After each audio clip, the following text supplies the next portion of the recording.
Hey everyone, I'm back, and today we're going to be talking about Star Trek VI, The Undiscovered Country. And this movie is directed by Nicholas Meyer, came out in 1991, and it has all of the same cast members reprising their roles. And I thought this one was great, and it was nice and refreshing to feel like I was watching a movie instead of a TV movie, like something that was released theatrically. And this film definitely got what Star Trek II, The Wrath of Khan did, because it's the same director, and it felt like the movie was communicating information visually.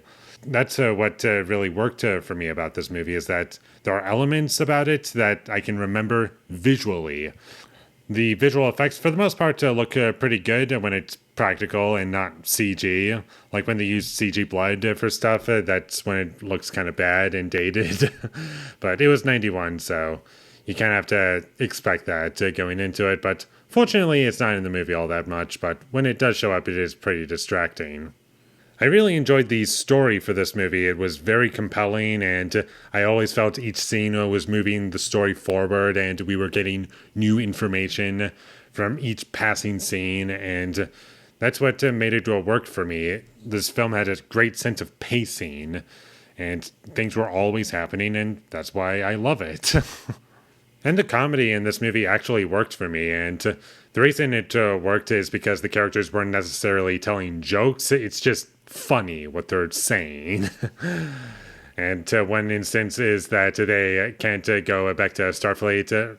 I think that's what it's called, because they're trying to get Kirk back, and they have to keep making excuses, and Scotty is like, we can go right now. There's no problem with the engines. And then he has to be informed about their current situation. And then he says, it could take weeks. The movie also had great villains as well, like characters that I found to be an actual threat to the film and were necessary to the film, and were pretty much why the movie happened in the way that it did, instead of just random events happening for no reason, like just trying to fill up the runtime. But in here, they actually matter to the story. And I still like the performances in this movie a lot. I love William Shatner as Captain James T. Kirk, and Leonard Nimoy as Spock. He's always great.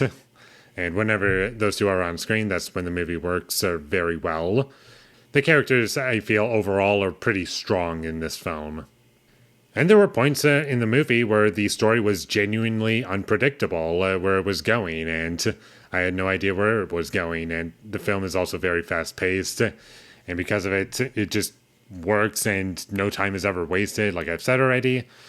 It's a film that just works overall, because it has a great understanding of what to do. And for the record, I do have to admit that I did watch the director's cut, because that was the one that was available on Amazon to watch. I just thought I should make that clear as to which version I watched.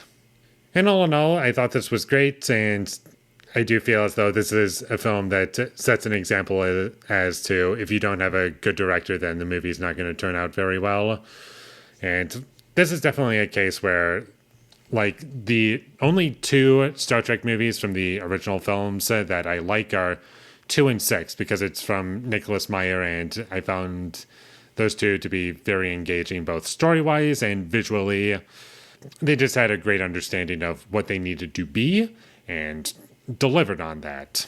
Like, it just wasn't any other random sci-fi film. Like, something was brought to it visually, and a good director brings a lot to the project, I feel. And there are a couple issues that I do have with this film. Like I've said, CG blood didn't look all that great, and the courtroom scene was kind of cheesy and pulled me out of it, kind of. And there was a couple editing choices that were a bit choppy.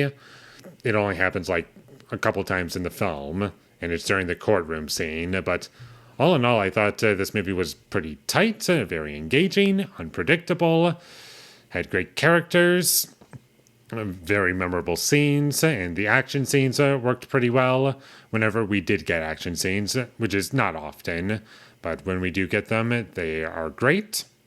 And I would definitely recommend that you check this one out. Check this one and 2 out. Those Star Trek movies are the only ones worth watching, in my opinion. from the original films, if that's even what they're called. I don't know the exact terminology for these films. I just say original ones, and then the ones with Patrick Stewart, I think those are like next generation films or something. I don't know. And I know the ones with Chris Pine are considered to be the Calvin timeline. So that's about all I know. But anyways, definitely check this one out. And with all that being said, I'm going to give Star Trek 6, The Undiscovered Country, an 8 out of 10. Thank you for watching my videos. As always, if you enjoyed this review, be sure to leave a like and comment down below your thought of Star Trek 6, The Undiscovered Country, and my social media links. They will all be in the description, so follow me there.